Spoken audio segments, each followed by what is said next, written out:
And extinct in Surrey for 2 decades, a colony of 50 water voles are released into the wild to help boost numbers. OK, to the capital's wildlife now, and these are an endangered species. In fact, they've been extinct in Surrey for more than 20 years. Until now. A colony of water voles has been released into a wetlands in Epsom.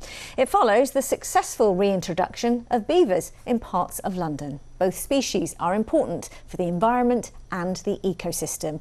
They're not the only wildlife we might be able to spot this summer. Asad Ahmed has more from London's largest wetland. The London Wetland Centre in Barnes is in the London borough of Richmond upon Thames, and what surprises a lot of people who come here for the first time is how London can have a nature reserve which is 100 acres in size. And the other number to be aware of is that the London Wetland Centre is celebrating its 25th birthday this year. Like any nature reserve, the weather to come and enjoy it is irrelevant. This will look great when it's cloudy like today, when it's raining, whether it's sunny, cold, warm, which is why the centre is open all year round apart from Christmas Day. Alexia Hollinshead, you're the manager here, 25 years old. Sir David Attenborough, when he opened the centre in the year 2000, he summed it up quite well. Remind us of what he said. Yeah, so he referred to the site as an extra lung for Londoners, which I thought perfectly summed up what this place is. It's an escape from the busy life that everyone has working in London. And I think we're a bit of a secret hidden gem really still. From some of our lookout points you can see the Shard, so it's amazing to have that kind of connection of being so close to the city but also being this beautiful nature spot and having this beautiful wetland here, and it's so accessible as well. We're trying to encourage as many people to come, bring their families, bring their children to learn more about wetlands and why wetlands are important. And tell us, why are wetlands important? And especially in London. So wetlands are really important. So they're effectively the lifeblood of the planet. 40% of the world's plants and animals depend on wetlands, so it's such a crucial habitat, and it's really vital we protect it. Particularly in areas like London where nature is quite far and few between when you're thinking about nature reserves, but actually for us here we're such an accessible nature reserve, and we've got plenty to do for all the family to enjoy and learn. And you do have plenty to do. I've been noticing these flags, Dragonfly Festival, that's what you've got on at the moment, haven't you? A festival without dragonfly seems a bit much to me. What's there to do? Yes, exactly. So this year is our first ever Dragonfly Festival. People would be surprised to know that we actually have many different types of dragonfly living here at London. And the festival itself runs through the whole summer holidays until the middle of September. We've got lots of activities. Earlier this summer we opened our brand new splash pad. So the splash pad is open and children and families are really enjoying it, and it's just a really lovely way to chill for children to cool down on those hot summer days, and for families to just to have fun and play in nature. And at the Wetland Centre, do you have water voles here?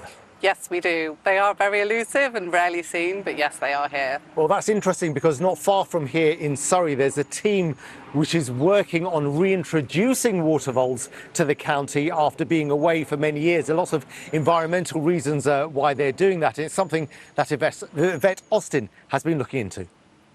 Getting ready to release a water vole into the wild. Using a tube is a tried and tested handling method for a rodent with sharp teeth. Each is put into a little safe space with food, which they're able to dig themselves out from and into the wider habitat when they feel ready. So the supplementary feed just means that it's got a bit of food to sort of get it established and make sure that when it comes out, the first thing it's got to do is not find food. It's an absolutely historic day, the first time water voles are back in Surrey for over 20 years. And they go around and they garden the riverbanks, eating away sort of and keeping the vegetation down, but they also help to spread seeds, which is really important for ecological function.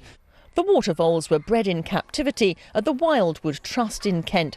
Staff set up a breeding programme when it was realised how severe their decline had become due to habitat loss and predation by invasive American mink. Water vole captive breeding and reintroduction projects are incredibly important for the species. This is a species that's declined by 90%. We're really losing these animals, they're endangered, and they don't travel very far, so it's really essential that when we find good habitat that we're able to put the water voles back to re-establish a population. This latest release is into a Surrey wetland created over the past 2 years as part of a much bigger project to improve the Hogsmill chalk stream in Epsom and Ewell, which has suffered from pollution.